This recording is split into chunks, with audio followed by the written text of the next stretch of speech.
big news. I'm listening. What do you got?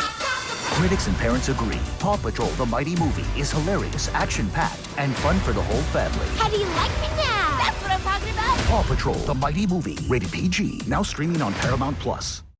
Hello, everyone. My name is Lawrence Gowan of the rock band Styx, and you are listening to my weekly mixtape with Brian Colburn. I'm listening to my weekly mixtape in my head constantly. I'll bet you are too.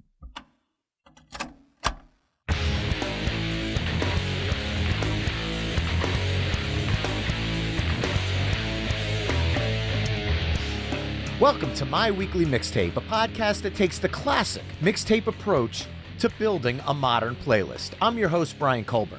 One of the things I'm excited to do on the show is speak with some of the incredible artists whose songs have graced my mixtapes and playlists throughout my life. And tonight's guest happens to be one of those artists, from his incredible solo work through his current decades-long run as singer and keyboard player for Styx. I am honored to welcome to the show the one and only Lawrence Gowan. Lawrence, thank you so much for joining me on My Weekly Mixtape. Absolutely my pleasure, Brian. Great to be on your mixtape. Well, the first question I would like to start by asking you is the same question I ask all of my guests. The word mixtape, does that have any meaning to you in your career, and why? Well, it's funny because when I saw that on the description that we were going to chat, I always think of a mixtape as something that's on a cassette. A cassette, basically just a collection of your favorite songs. It's not necessarily an album, but a collection of your favorite songs. And it usually would be something that, in a car anyway, you'd squeeze in between listening to one of your, you're listening to an album, whatever album it happens to be, and then you happen to put on your mixtape just so you can kind of shake up the vibe a little bit. And that's what it means to me. Does it mean something completely different now that I'm unaware of? No, to me, the word mixtape always came with a connotation of, when I grew up making mixtapes, that's what this show is a love letter to. I would spend hours taking all of my favorite songs and turning them into my story based on how I put them into a sequence that I would want to listen to with my friends. Yes. With modern playlists, you kind of just drag and drop a bunch of songs onto your Spotify playlist and hit shuffle. And I'm trying to bring back that thought process on why songs work so well back to back. I see. Yes, it's more of the soundtrack of your life and kind of a bit of a narrative, a background narrative to your thought process and to your your adventures along the way and things that are meaningful. I think that's a great. Yeah, that's more or less how I first came upon them. Was people were trying to kind of, I suppose, define their personality in some way by the songs that they listen to. And after all, we all do that anyway, I think.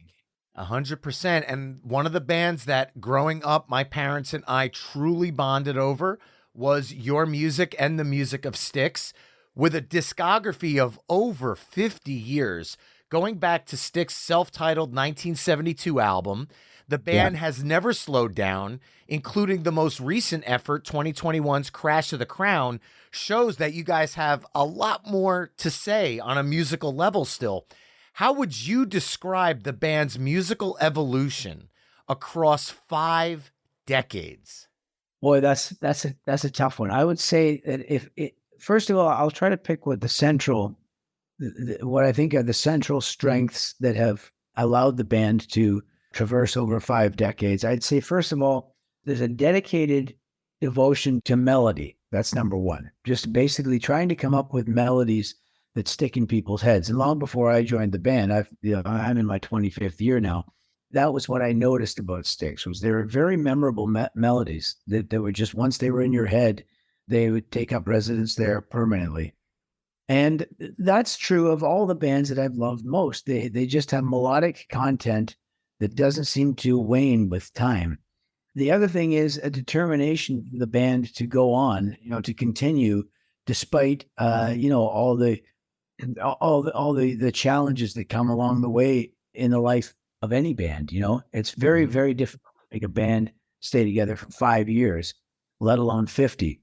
So the band have had to, along the way, they've made tough decisions. They've had to, be very, very determined and self-aware as a band to make it through all those periods. And as you mentioned, I think Crash of the Crown being the album that came out in the 50th year of the band's existence, for that to get to the number one on the Billboard rock album chart, because after all, it was conceived as an album, a 40-minute piece.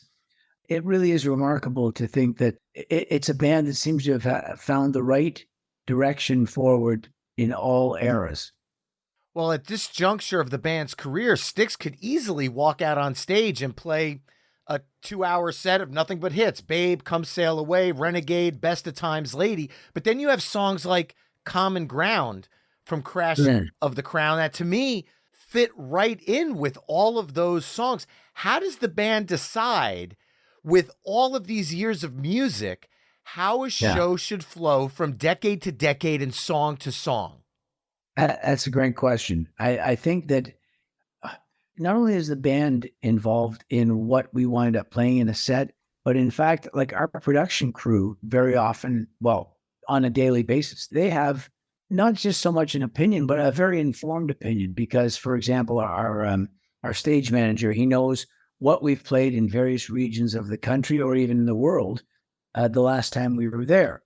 And so he'll take that into consideration when it comes to what we play. So I'm just thinking of, last night we played to, I guess, about 17,000 people in Lewiston, New York, at a place called Art Park. And that was a set that had to be comprised for that, because since it was just across the border on the American side of Niagara Falls, to give you a regional perspective, we decided to do songs like the standard ones that are in every Styx show. Like we're always going to play Renegade, and we're going to do Come Sail Away and Blue Collar Man and Grand Illusion. Those are in there. But for example, Miss America, which hasn't been in shows for a little while, and suddenly we're starting to get that back again.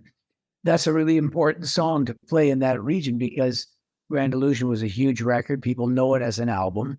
And so it's a great number to put into that show. We opened with a song from Crash of the Crown called To Those, which is a very brief piece, but it just is the right kind of energy for the type of audience that we were playing to. So that went into the show.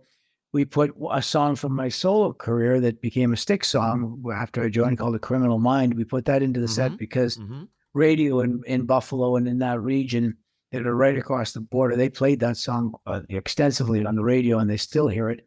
And we basically, from doing interviews like this, regional type of interviews, will ask, are you going to play this song in this concert? And A Criminal Mind came up often in the little interviews and chats that I had with people leading up to that show. So that's kind of the ways that the Styx set list, which is extremely hard to crack, that's how it gets decided. It's JY made a comment many years ago where he said, we used to have some pretty, not too intense, but somewhat pointed disagreements as to what to play on any given night. He said, we just seem to have an embarrassment of riches when it comes to choices of great songs to play. And I love that expression. So we always seem to concoct just the right kind of items on the menu, so to speak, that speak to that audience in a particular way.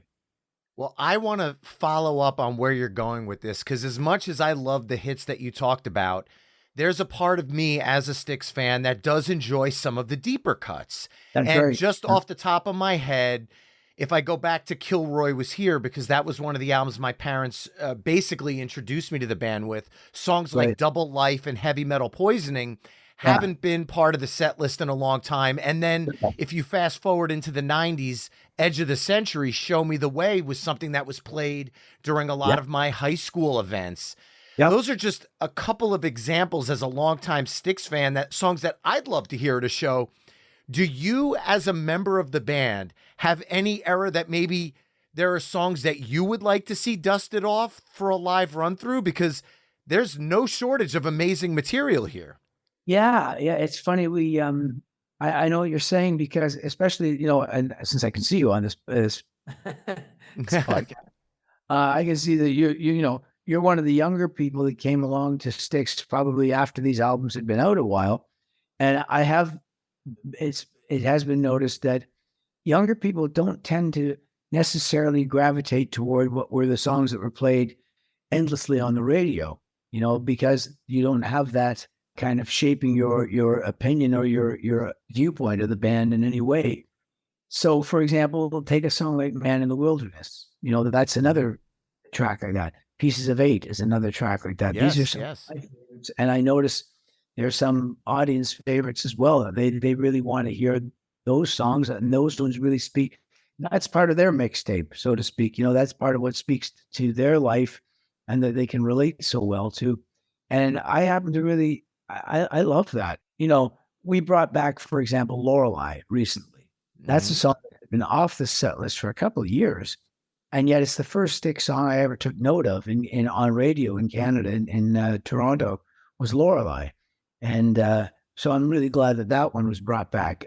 And there are several others. And now that we've had both with The Mission and "Crash of the Crown," we get a lot of requests for specific songs on those records that really connect with people. I know that recently we've been playing Tommy Shaw Gets to Get His Banjo Out, and we've been doing Our Wonderful Lives. And that seems to be a kind of a sentiment that people are relating to very strongly at the moment, because having gone through what we did just a couple of years ago, people are still kind of resetting and rebalancing from the aftermath of that, and Our Wonderful Lives seems to kind of address that. Well, since we're talking about some of the newer songs from Styx, I want to dive into that because I'd like to light it up and let's get this show on the road, because one of my favorite more recent songs from the band is "Gone, Gone, Gone" from your 2017 concept album, The Mission. Yeah. In a world of singles-driven streaming that we've seen evolve over the last 2 decades, I applauded the fact that the band took the song's lyrics to heart and literally got this show on the road, playing The Mission in its entirety on tour, which goes against the grain of a singles-only trend, because most people would assume if you've been a band for 50 years, you're going to go out, you're going to play the same 10 hits night after night, and here you guys were going completely against that. And to me, from an artistic standpoint, that just speaks massive volumes, and it also speaks to the fact that you and the rest of the band truly believed in this music to do that, which was a risky move and one that I applaud. So can I ask what the band's thought process was behind taking a full brand new album out on the road like that? Sure. First of all, I'm sympathetic to bands who basically, pare it down to the 10 hits or whatever, that are going to work and are going to satisfy their audience. I can understand that mindset. The thing about Styx, because every band is different. It's like every family is different. There's a unique blend that makes it work. We've always had this within the band, this enthusiasm to come up with new ideas, and we always have, even though there was a long hiatus between making studio records. That's a different story. But new ideas are always bubbling up, and they're always embraced with enthusiasm. And alongside that is the knowledge and the acknowledgement, I guess it's the way of putting it, is that audiences have really specific expectations when they come and see a classic rock band. They have specific songs they definitely want to hear. And so in order to appease that, they will get that every night at a Styx show. That's part of what the dynamic is. But they also have to see that we're throwing ourselves wholeheartedly into where the band is at this very moment in the arc of its trajectory of existence.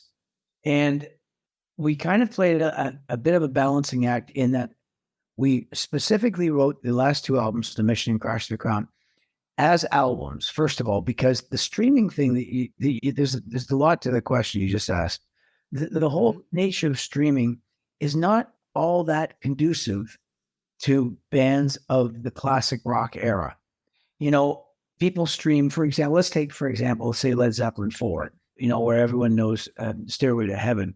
But I know that record as an entire album, and you have to work your way through it to get to Stairway to Heaven. And there are a lot of steps in between, and it's all one part of the same book. I'll use that as a way of describing it, where you wouldn't just continually read the last chapter. You would basically try to drink it in its entirety, or in a way where it's presented to you, because the album is an art form. It really is. We've rediscovered that. And that's part of what the little light bulb that came on in our heads was, let's not try to make singles and songs that connect with where streaming is now. Let's instead make albums where there's a cohesive statement that the band is really behind and is definitely enthusiastic about and in love with. And then let's feed it to the audience in tiny bites. Like what we did was we would use little bits of the new album to segue into classic hits. For example, I just mentioned To Those. By the time we finished To Those, it segues directly into Blue Collar Man. So that the two songs have a symbiotic kind of connection in the show. Another great example of that, I'll use this. Tommy Shaw sings a song called Sound the Alarm. That segues straight into Crystal Ball. And what the beauty of that is that you get the perspective of Sound the Alarm is a man who's, looking at his life on the whole and seeing that it's come to a point where things have not necessarily panned out, all perfectly and need to be addressed in the immediate sense. Whereas Crystal Ball, when he suddenly harkens back to that, you hear the young man singing about wanting to absorb and embrace the future. So the two songs, they really are bookends, So we look for opportunities like that. Chuck Panazzo and I there's a tiny little piece of music I have on Crash the Crown called Lost at Sea.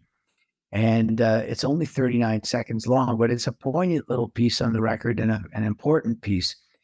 But in the live show, that kind of lays the little welcome carpet before we go into Come Sail Away.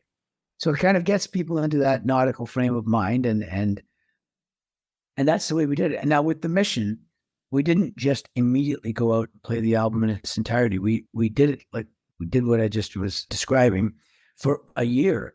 And by the end of that year, we found there were so many people saying, are you ever going to play this album in its entirety? Because I love listening to the whole thing and I want to hear it. And we had enough of that, those requests that the Palms in Las Vegas said, why don't you come and do a show of that entire record? And then you can play the hits after it, and that's what we did. So we had Styx, The Mission, to see how that would work. And people came out, the place was sold out for 2 nights in a row. And we did notice it was mostly a younger audience, all in their Mission t-shirts, et cetera, because they've come to know the band, say, in the last 20 years, 30 years, and they want to embrace the entire history of the band and something that's concurrent with their lives. So they tend to want to be hungrier for the latest statement from the band. So with all of that said, that's how we have been kind of navigating the realities of the music world today and how Styx fits into it. That's fantastic. And I want to go back to my introduction to Styx, which is thanks in part or in full to my parents who raised me with fantastic music. Yeah. And my father felt that as a young lad of 5, 6, 7 years old, a song that I would resonate with was the opening track on Kilroy Was Here, that being Mr. Roboto. Yeah. Because as a child into Star Wars and all that stuff, this, it was a very cool way to introduce a young person to Styx music. Yeah. Now, this song wasn't part of the band's live set for a pretty long time, right, but has seen a huge resurgence as of late. Can you talk about the reception when you first reintroduced the track and then the feedback you've gotten on bringing it back since? It was, it's an amazing little story with that song, because I remember hearing it on the radio the first time and noticed that Styx, along with the Queen, along with Yes, along with Genesis, all the bands that have progressive music as part of their vocabulary, musical vocabulary, were all attempting to transition from the 70s into the 80s and embracing the new toys that were available and the new ways of expressing themselves. And they're suddenly, faced with bands like, Talking Heads and Duran Duran and the U2 and, all these 80s bands. And how did these classic rock bands fit into this? So it was a bold move, to embrace the new technology. But what's great about Mr. Roboto was, I know at the time, a lot of people thought of it, and I'll include myself. So I'll just say I was one of the people that thought of it as kind of a kitschy song at the time. It didn't have the same kind of 70s bravado, just as I did even with Queen doing, say, Body Language or something like that. Okay. Yep. Or even Genesis, quite honestly, doing, the transition that they made into the 80s, with Phil Collins, etc. But then as the picture began to kind of write itself in my mind, I started to hear it as, this is actually a very prescient song. It's kind of showing where we're going. Now, once a song, Mr. Roboto, once it has stood the test of time, you have to stop questioning its validity. You just have to completely accept it as something that really is meaningful, and I hear it that way. And I'd say as far back as about 10 years ago, when I would bring it up, that maybe we should be playing this song because, it's referred to so often in popular culture, etc. The only thing holding it back was not the song itself, was not even the music of Kill Rose here, but with J.Y., Tommy, and Chuck, who were there when that record came out. It was the residual feelings that on the tour of that album, that's when the band really kind of felt they had met their demise. They basically were they were at odds in quite a way. So the memory of that was kind of glommed onto the actual album. But time, as it does tend to, recalibrate our vision, our version of things, began to kind of soften up. And then it was that that's right. We were doing a tour with Joan Jett. And we thought we need to do something in this show that people are not expecting, because Joan was a different type of act for us to be touring with, and it really worked. And so suddenly Mr. Roboto was brought out up for discussion again. We decided, let's go to Nashville and rehearse it for a couple of days and see how we feel about it. So that's what we did. And of course, we leaned into it a bit heavier, I guess you could use that expression, than the original. We ramped up the guitars a little bit. My own approach to singing it, I love the perspective in a song where the singer has a secret to reveal. I just love that anyway. And that song is built around that. Yes. And so I love that as a bit of rock theater, so I can throw myself into it lyrically. And then, my appreciation for what a great piece of pop culture it is, what an excellent song it is, has just continued to grow as we've played it. Now, initially, I will say this. When we played it, you could see some people in the audience, it was a divisive thing, because some people, we could see up front, we're not all that crazy about us bringing Mr. Roboto back into the set. Wow. Yeah, because they were a part of the audience that was probably with the band from the very beginning and saw that as a divisive or whatever they want to, however they subjectively viewed that song. But that dissipated within about 2 weeks. It just went away. We don't really know why, or maybe it's just because the way we were playing it and the way we were kind of throwing ourselves into it and how well it fit, slotted in between. We would end the show with Come Sail Away and then come back for an encore of Mr. Roboto and Renegade. And it just seemed to be a great, reflection of those three big moments in the band's history. Excellent. Yeah. Well, as someone who's written and released a ton of successful solo music outside of Styx, songs like A Criminal Mind, You're a Strange Animal, Moonlight Desires, just to name a few, can you talk about the dynamics in writing music as a solo artist versus writing music in a group with Styx, as you did with the last 20 years of albums with the band? I can. My first 3 solo albums, they were all on Columbia Records, but they were only released in Canada. I wrote them entirely, music and lyrics, and I considered myself a 100% solo type writer and artist. Okay. Fortunately, by 1990, I decided, one of the things I might be missing is there's something about co-writing suddenly that interests me, just to see if I can do it. And the first person that I worked with very fortuitously was a guy named Eddie Schwartz, who wrote Hit Me With Your Best Shot for Pat Benatar. But since writing that song, he had become a very favored writing partner for a lot of people. And I thought Eddie might really kind of be a good way to start. And he was, because we seemed to, we wrote about maybe 5 songs that we just tossed away, but just to kind of get in the groove of how to do it. And then we hit on something really strong that did well on my 4th album. And I learned through him how it kind of works, how you really, how it is to write with another person. And first of all, it doesn't work the same way every time, but there are certain key factors that come along. And one is to really learn to listen and absorb what the other person is putting forward before you can really add or subtract from what the idea is.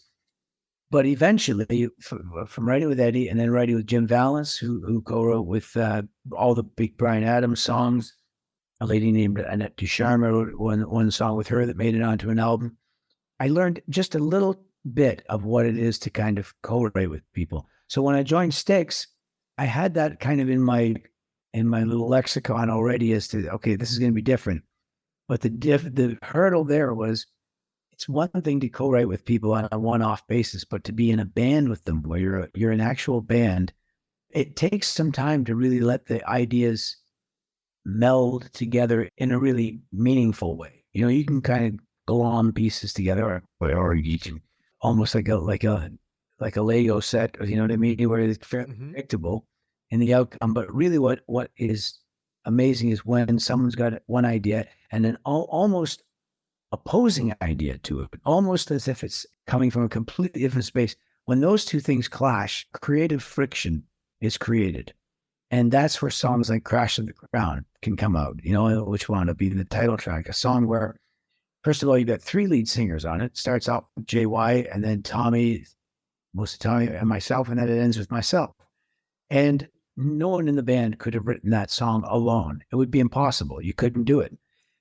You had to have these disparate ideas, sort of almost obtusely at first, trying to figure out how they lock together. But the moment they did, you couldn't pull them apart, no matter how hard you tried. And you realize this is what band writing is. This is what the magic of it is, that you really are this kind of collective brain that has concocted something that has its own spirit, that lives outside you and yet came from you as a group. It's fascinating. Now, with Styx being kind of a progressive rock band in the 70s and obviously going through different things, you have worked with a lot of progressive artists such as Tony Levin, Jerry Marotta, and David Rhodes from Peter Gabriel's band, Jon Anderson of Yes, Ken Greer of Red Rider, Alex Lifeson of Rush. Did working with those musicians in your solo career help make the transition into becoming a full-time member of Styx more seamless for you as an artist? Undoubtedly. I much like co-writing, when you get to work with great artists like I've been so lucky to have, you begin to see how they approach the craft of what they do, and where the artistry comes through from that. And you can also really observe up close the amount of effort and the work they've put into how great they are to be alongside.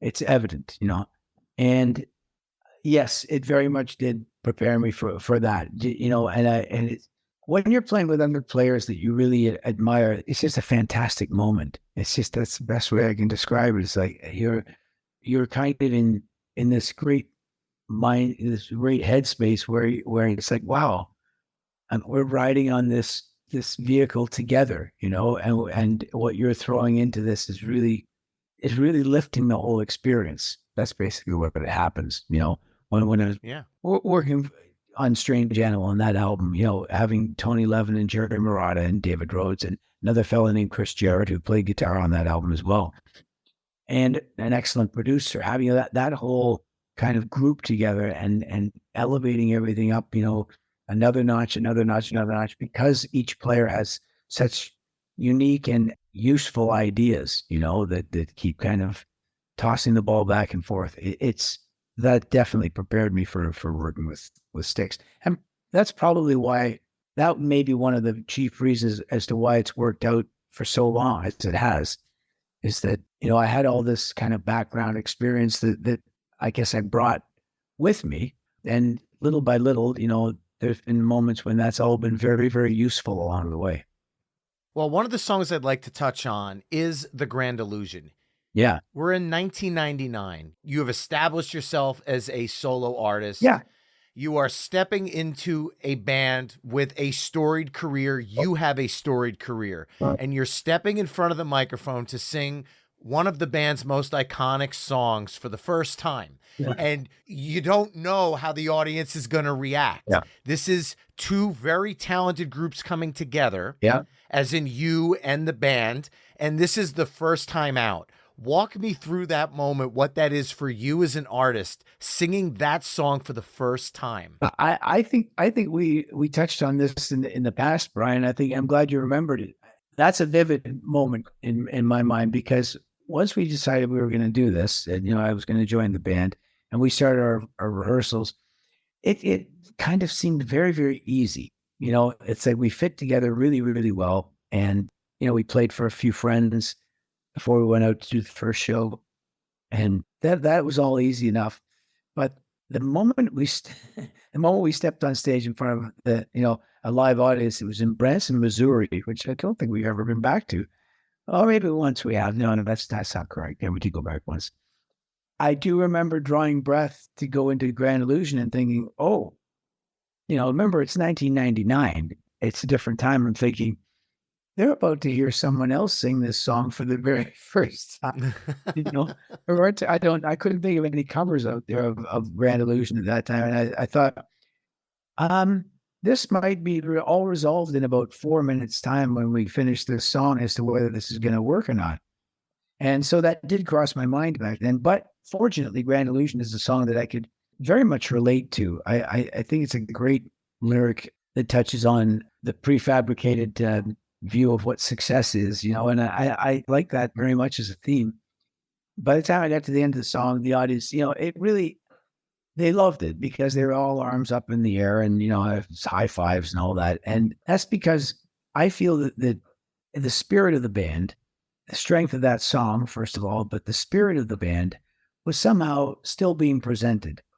Much this, I like to think, okay, I can't say for sure, but much the same as when I went and saw Genesis for the first time when the drummer, who that's all I knew him as, I heard had become the singer of the band. I only knew Peter Gabriel and Tony Banks because Tony was the keyboard player. I only knew their names, And when I heard that the drummer was going to become the singer, I thought, well, this is definitely not going to work.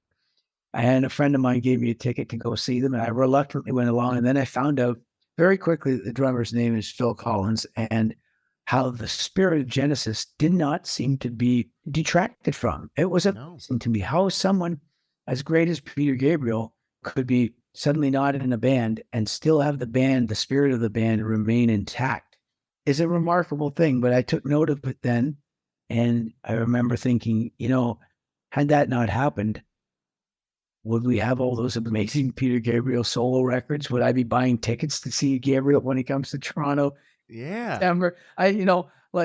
Suddenly we had two great bands. And so I kind of felt like, bands themselves carry a spirit that's outside the band. And yet it needs to be kind of nurtured and needs to kind of survive if the band is going to go through any big changes. And so, only time will tell. Well, we've been doing this for an awfully long time. Yeah. Well, one of the things back in 2010 and 2011, you took the spirit of this version of Styx and put your stamp on classics throughout the band's catalog. And that was the Regeneration 1 and 2 albums. Yeah. Songs like Too Much Time on My Hands.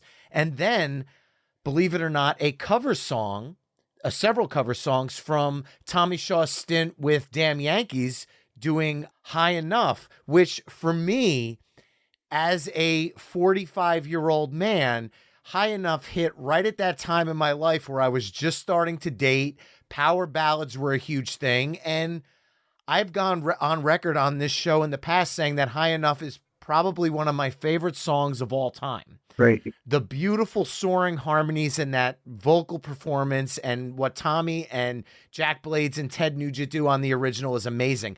I love what you guys were able to do to bring that into the Styx fold. And I'm curious, what was it like taking a song that was from kind of outside of the Styx realm? So this would be high enough, and this would also double up for your song that you brought into the band's fold and making it part of Styx moving forward. You know, that's right. We did High Enough for a year after that album. Yeah.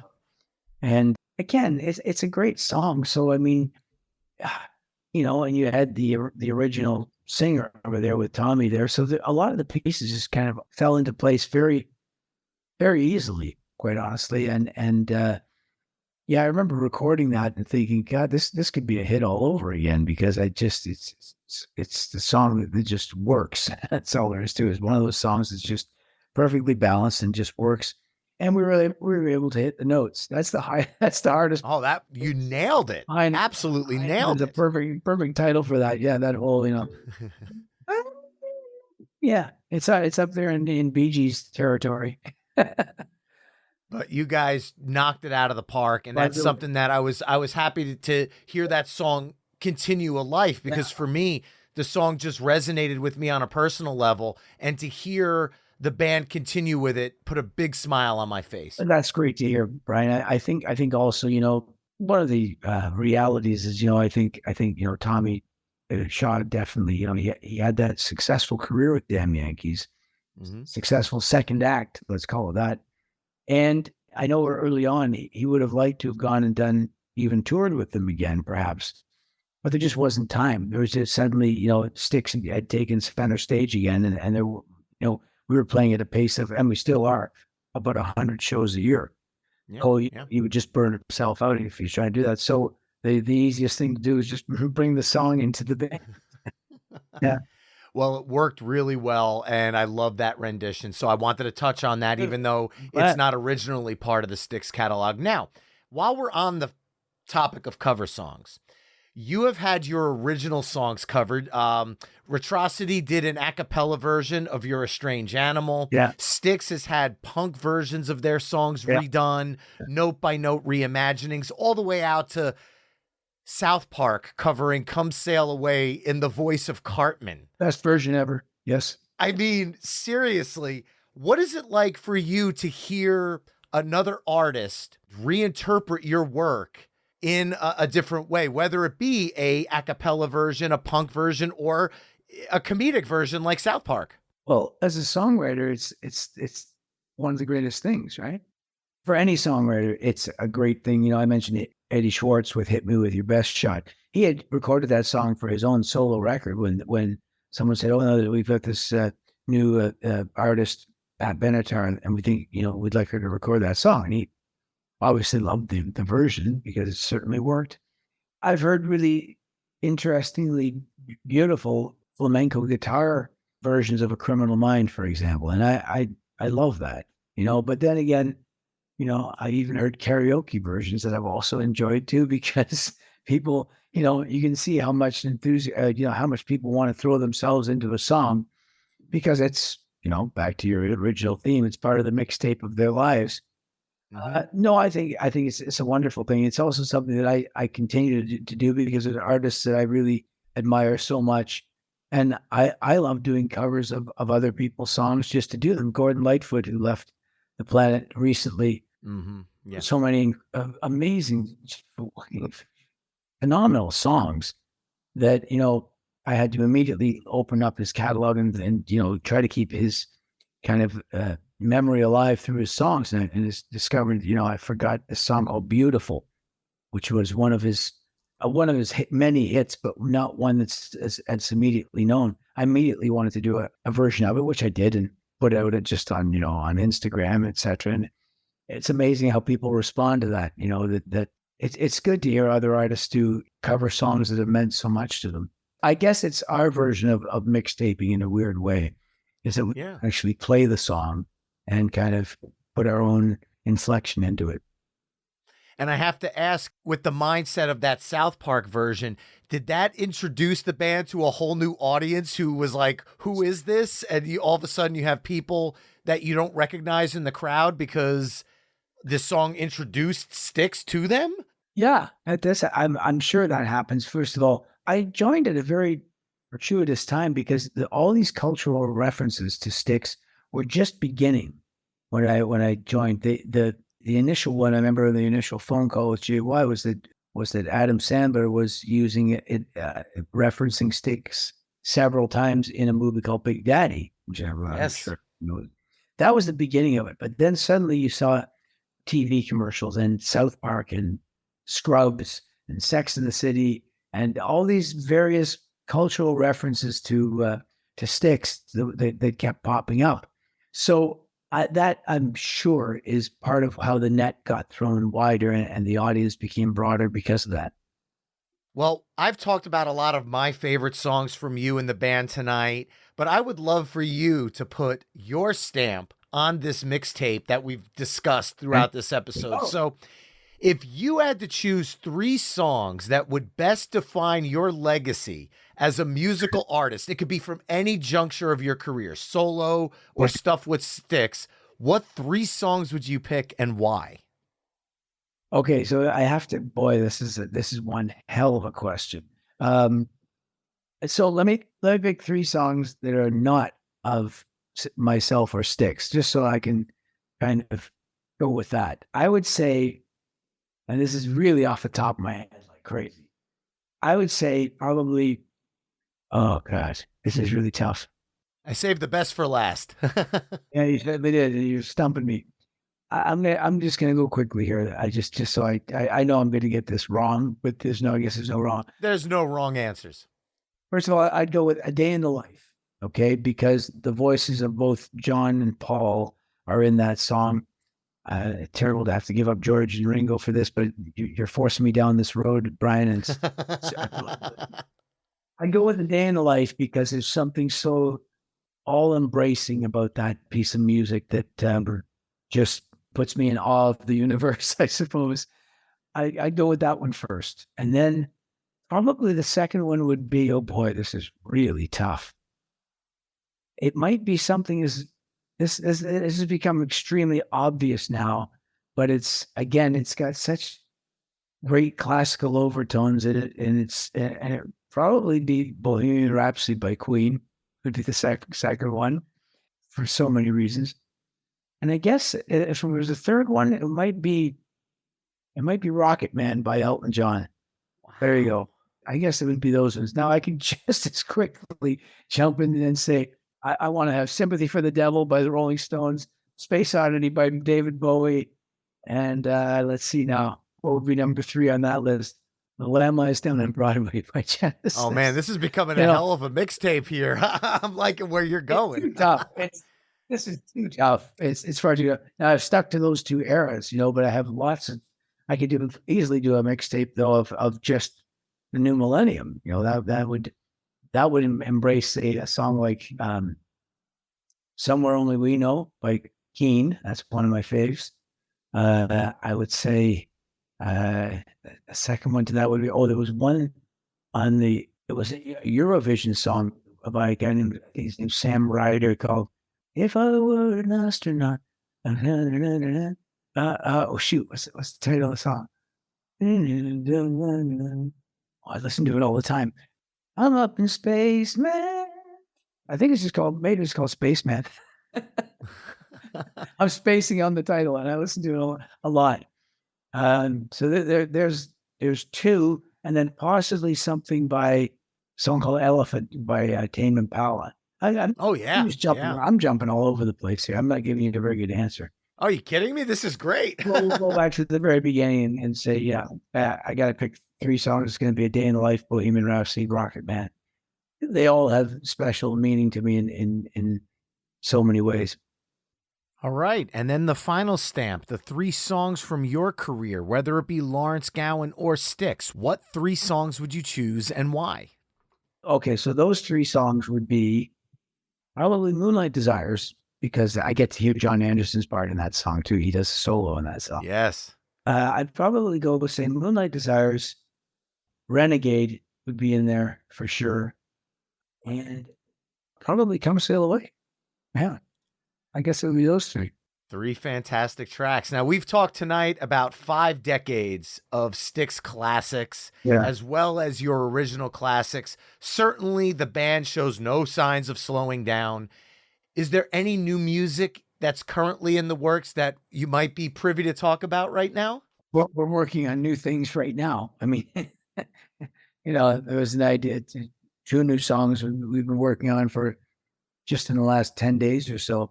Nothing I can tell you yet because everything about them could change entirely in the next a few months, lyrics and melodic content, etc. But no, the new ideas are constantly coming out. The only thing that really is going to stop that is life itself. It's going to eventually pull the plug on that. And until it does, we love what we do. I think that's part of what translates so well to the audience is they can see that we really enjoy every aspect of doing this. It's hard sometimes, like anything else that's worthwhile. It's not always easy. There are travel things that become very, very invasive. But overall, the moment of celebrating music together with a few thousand people on their feet, with their arms in the air and big smiles on their faces, that just makes everything worthwhile for us.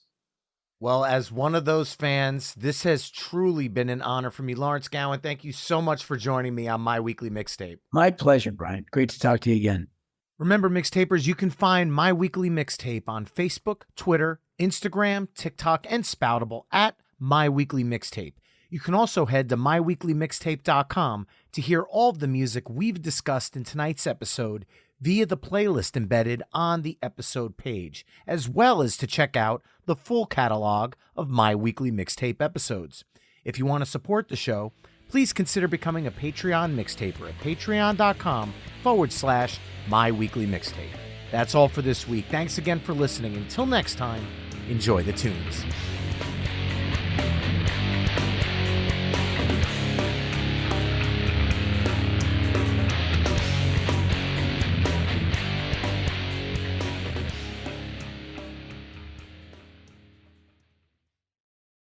Hey folks, Stefan Shirazi and Renee Richardson here from the Metallica Report. And we are proud members of the Pantheon podcast family, where the best of music and podcasts unite. We've got something pretty cool for you.